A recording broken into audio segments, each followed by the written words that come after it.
Ahoj přátelé a vítám vás u nového videa na kanále Karotka. Vy moc dobře víte, že do Ninebotu Max G2 jsem se úplně zamiloval. A musím se přiznat, že v Segwayi, oficiálním českém zastoupení v České republice, z toho měli takovou radost, že se rozhodli, že Segway Max G2 by se měl stát součástí mé garáže. Takže na začátek si pochlubit, že mám novou koloběžku. Ale dneska si podíváme na koloběžku, která má s G2 opravdu hodně společného. Nabídne silný zadní motor s maximálním výkonem 900 W.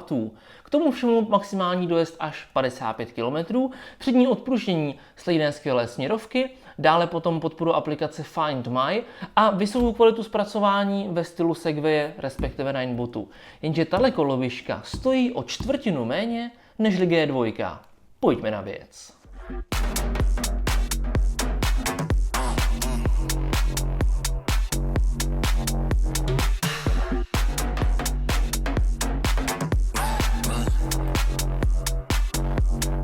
Společnost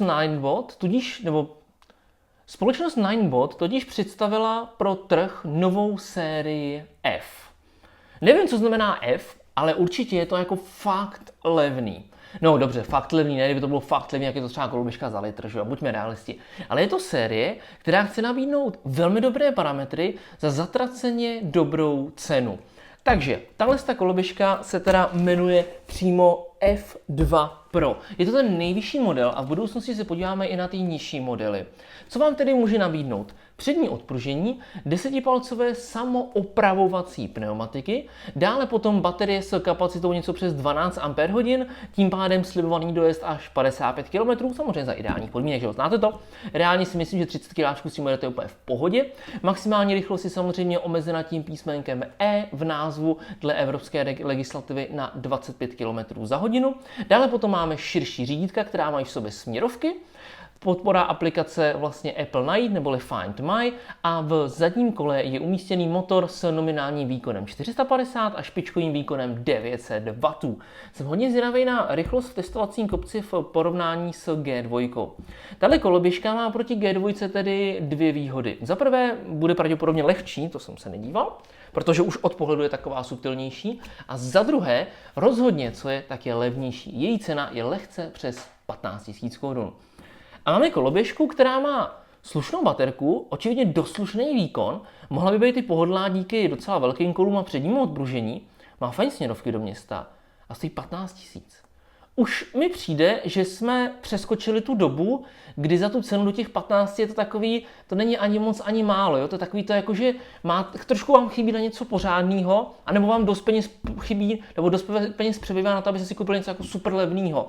Teď už tady ta kategorie začíná dostávat nějaký význam. Vy si možná říkáte, hele, ale tam je jako Xiaomi Pročko. Tam byla dřív Xiaomi Pročko 2, byla za nějakých 14-15 tisíc, ale v Xiaomi asi začali chlastat nebo co a v tuhle chvíli Pročko stojí kolem 20, že jo? Což jako když vedle toho postavíme G2 Maxe, tak jako sorry Xiaomi. Pojďme si to společně rozbalit a sestavit, takže já tady mám někde svoji kudlu, tady. Tak, mám velikánskou radost, že mi tady tu koloběžku poslali. Mimochodem, volal jsem si minulý týden se skvělou slečnou paní, asi z Ninebotu, nebo respektive z toho oficiálního českého zastoupení Segwaye, a říkala mi, že by byli moc rádi, kdyby mi mohli poslat nejenom koloběžky, ale třeba i motokáru, anebo, a to mi přijde hodně zajímavý, já vím, že jakoby není to koloběžka, jo? Ale víte, že pro vás točím i věci trošičku okolo, elektroniku, takže by mohli poslat robotickou sekačku. A to bych jako fakt chtěl. Hrozně bych si představil ten záběr, jak já sedím na tom křesílku na zahradě, mám v ruce to pivčo a přede mnou jezdí ten robot a seká tu trávu. A já nemusím dělat nic. Boží. Tak, tahle koloběžka máme tedy v balení opět obálku, ve které je samozřejmě návod, je tam prodloužení na ventilek, tím pádem vlastně ono u těchto z těch koloběžek bývá u kola, kde je motor, problém s tím, že ten ventilek není dostatečně vystouplý a je nutné tedy použít prodloužení. Je tady i samozřejmě klíč na přišroubování šroubů, ty jsou samozřejmě taktéž v balení. Dále tady máme nějaký úplně zbytečný dokument s parametrama koloběžky. Polystyren. Jsem rád, že to není ten polystyren, co drobí. Tady už rovnou na mě se rozkládají řídítka, takže já je asi pravděpodobně rovnou zvednu. Tak, nechám tam ten polystyren, ve kterém je nabíječka. Řídítka tedy zvednu, uchytím si skládací mechanismus, ten je velmi jednoduchý. A řídítka, kabel je už připojený, tedy vložím takhle kabel, opatrně ho tam tak jako natlačím, jo, než ho zlomíte, jestli se ho zlomíte, tak se vám ta koloběžka ani nezapne a vy budete volat do Segway a dobrý den, prosím vás, já jsem si u vás koupil koloběžku, jo, všechno pěkný, ale ono to nefunguje. A oni řeknou, no tak nám to pošlete zpátky. Vy jim to pošlete zpátky, oni to rozbalí a řeknou si, jejda, zavolají vám a řeknou, dobrý den, pane, vy jste to přeštíp, vy moc trouba, vy prosím nekupovat elektrická koloběžka, vy jezdit jenom na starém kole, značky Ukrajina do práce a domů, takže to ne pro vás. No to samozřejmě ale bacha na to, protože když ten kabel přeštípnete, tak jste v čudu. Samozřejmě pokud máte doma někoho šikovného, tak by vám ten kabel třeba zvládnul opravit. Tuhle mi psal Kuba. Pozdravuju ho, nevím, co YouTube udělalo s komentářem, že už se nezobrazují vaše jména, ale taková ta uživatelské jména, jo, takže u většiny lidí je to třeba Zavináč a Duvenčůrat 2815, nevím, co se tam stalo, tak mi psal, že nemám utahovat nebo nedělat první otočky aku šroubovákem u tady těch závitů, a tak vzhledem k tomu, že se mi dneska nechtělo hledat imbus k těm šroubům, tak to dělám ručně. Co je zajímavý, a ať se dívám, jak se dívám, tak je tady o jeden šroubek navíc. Musím říct, že já to jako nesmírně cením, protože já třeba většinou, když skládám skříně, tak mi v tom třeba 5 šroubů jako chybí v té skříni. Teď jsem skládal skříň a tam mi chybělo, nekecám, 7. 7 šroubů mi chybělo ve skříně. Manželka to neví, jestli na nás někdy v noci spadne šatní skříň a probudíme se ráno mrtví, tak víte, že za to můžou chybějící šrouby. Tak, poslední šroubek a půjdeme si koloběžku vyndat.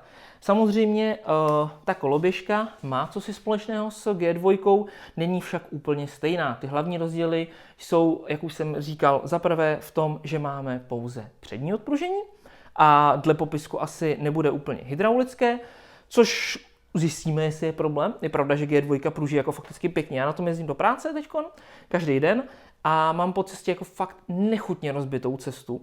A nemůžu říct, že by to jako byla plavná loď, to ne, ale jede se mi na tom jako fakt příjemně.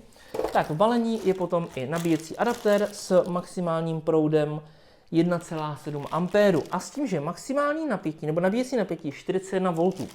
Tady je vidět, nebo tam ještě do zásuvky. Ještě něco tam je? Je to přes taky hrozně dlouhý, tak tady jsou totiž 2 kabely, tady je ještě pro nějakou americkou zásuvku nebo něco. Přijde mi zajímavý, že stejně jako na G2 se to nabíjí na 42. Aha, už vím, čemu je ten šroubek. Ne, není, já jsem tady měl přimontovat háček na nákup. To nevadí, já nákup vozím v batohu. Ale abych to dořekl, konečnou myšlenku, je zajímavý, že tyto koloběžky jsou EU prohlášení o shodě. Nevím k čemu, ale je to tady. Rychlý start. Jak to rychle udělat? Šup sem, šup tam. Že Ninebot, respektive Segway koloběžky, se nenabíjí úplně doplna, co by články dovolily. Horní hodnota článku je 4,2, je tam těch 10 článků v sérii, ale tady se to nabíjí jenom na 4,1. Čímž vlastně výrobce přímo dělá tu, že tu baterii nenabíjíte vyloženě jakoby do 100%. A ty řada bude psát, ježiš, ale já bych to chtěl nabíjet úplně jako do 100 a proč mi to jako snižuje kapacitu. Ale pointa je v tom, že vy tím zvyšujete životnost baterie, tím, že ji nebudete nabíjet úplně do 100%. A navíc, pokud si pamatuju dobře, tak minimálně u G2 se dá v aplikaci nastavit ta horní hodnota nabití. Takže si to můžete přímo i vynutit dokonce ještě menší, že třeba když jezdíte kratší trasy, tak budete používat jenom do 80%. A tady máme F2 Pročko. Pěkná koloběžka, ne? Já mám pocit, že jsem na koloběžce z řady F už jednou jel a moc se mi to jako líbilo, ta koloběžka. Ony totiž Nineboty a další koloběžky z rodiny Segway mají naprosto fenomenální výhodu v tom, jak jsou velmi, velmi kvalitně vyrobené. Já si koloběžku zapnu, tady vlastně vidím i na samotné nálepce, jo? Já vždycky úplně, nebudu to zapínat teď, to je jedno, nebudu to aktivovat, ono by to ani začalo pípat. Ono to je vždycky na té nálepce a vždycky lidi v skupinách, koupil jsem si koloběžku Ninebot a ona na mě pípá, co mám dělat?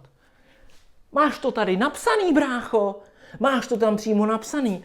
Aplikace, aktivace, vyžadováno. Jako i kdybys neměl anglicky, tak to tam máš prostě jako, jo, aplikace, activation, to asi nebude nějaká masáž. Required. Dobře, tak required, ok, to by se asi dalo brát, jakože to nechápu, ale aktivace, řeknu si, aha, asi to chce aplikaci, že? Blik. Takže jinak koloběžka, řídítka, široká z G2, klakson, blinkry, super zapínací zvoneček, cink. Je zajímavé, že to má zvoneček i klakson. G2 nemá zvoneček. Potom přední pružení. To byla rána teda. Hele, co tam píšou?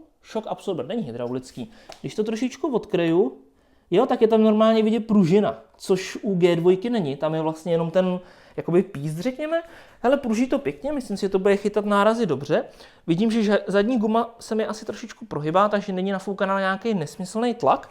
K tomu všemu, co jsem chtěl říct, ještě důležitý změnit, že vepředu je kotoučová brzda a vzadu je opět elektrická. Koloběžku jsme si teď tak jako ukázali. Za mě osobně na mých 178 cm nebo 186 si myslím, že to je naprosto v pořádku. Úhel ruky příjemný, z G2 vím, že se na tom dá jezdit jako moc hezky. Ten deck bude asi o něco kratší. Tak a pojďme se podívat zblízka. Koloběžku jsem si nakonec připojil na nabíječku, říkám si, ať je připravená na první vyjetí a zároveň jsem si ji aktivoval v aplikaci. Musím se přiznat, dlouho jsem vám to neříkal, ale řeknu to, přijde mi trošičku na prd, jako fakt, upřímně, že je nutný tu koloběžku aktivovat přes aplikaci. Hele, jako já jsem geek, řekněme, já mám v telefonu aplikaci i na měření intenzity prdu a podobné věci, takže OK, ale vyloženě značka Ninebot je přesně ten typ, co si koupí třeba i starší člověk, protože chce něco kvalitního, co ho prostě vyveze a nebude muset řešit nějaký záruky, posílání do servisu, něco takového. A teď si to koupí, třeba si to koupí v krámu, řekne, nechte si krabici, já půjdu na tom rovnou domů. I to zapne a to tady začne pípat, jak se vezme náušnice, aktivujte v aplikaci. Teď ten člověk samozřejmě nemá neomezený data, že bude muset aplikaci stahovat, registrovat se. Jo, na můj vkus je to jako zbytečně komplikované. Mně by prostě se líbilo, kdybyste to zapli, tady by člověk třeba 10krát zmáčknul tlačítko a fungovalo by to bez nějaký aktivace. Já vím, že ta koloběžka jede asi 15 za hodinu v tom ekorežimu a furt držve, takže se na tom jako dá jet domů a pak to vyřešit doma, ale i tak mi to přijde asi trošičku zbytečně komplikovaný. Tak, pojďme si ji prohlédnout. Vezmeme to odzadu.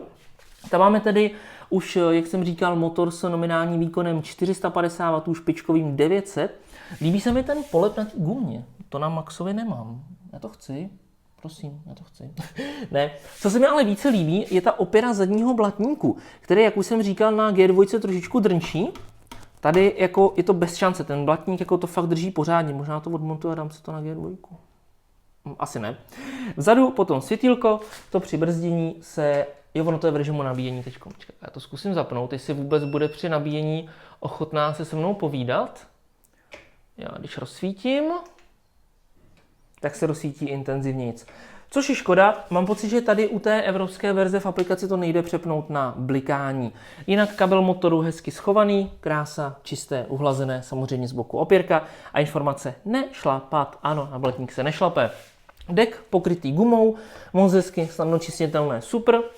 Tady už je potom ta nabíječka, která nabíjí koloběžku, není tady teda pouze kabel, je nutné mít i takto adaptér. Moc se mi líbí tady ten detail. Mimochodem víte, co mě strašně fascinuje na F-ku. Podívejte se, jak je ta koloběžka placatá. Já to prostě jako nechápu, kam to jako dali. I když to porovnám se v fouzovkách, nebo ne v fouzovkách, prostě jak se říká, s starýma dobrýma Xiaomkama, který mají jakoby stejně velkou baterku, 12 Ah, 36 V, tak neměli takhle tenkej deck, byli třeba dvakrát tlustší. Jak to tam sakra nadspali? Masakr. Fakt masakr. Vpředu už potom tedy kotoučová brzda, lanková, zde je přední pružení. Jak jsem říkal, je tam vidět pružina, která u G2 Maxe není.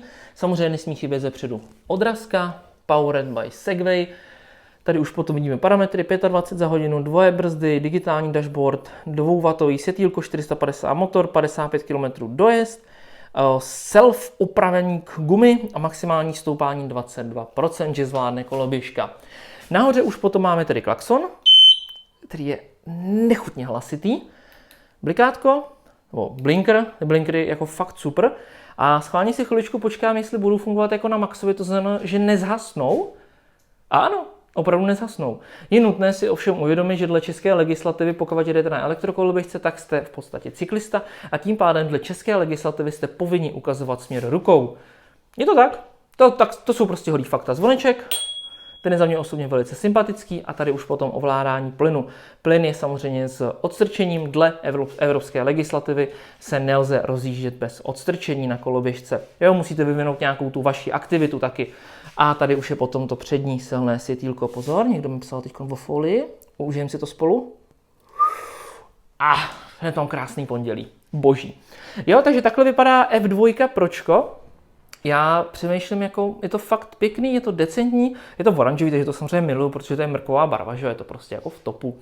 A mě by hodně zajímalo, jaká je tahle koloběžka v porovnání s Maxem G2. No tak třeba příště. Odkaz na ní máte dole pod videem, čekám na vaše názory, co na ní říkáte, no a zase příště. Čau.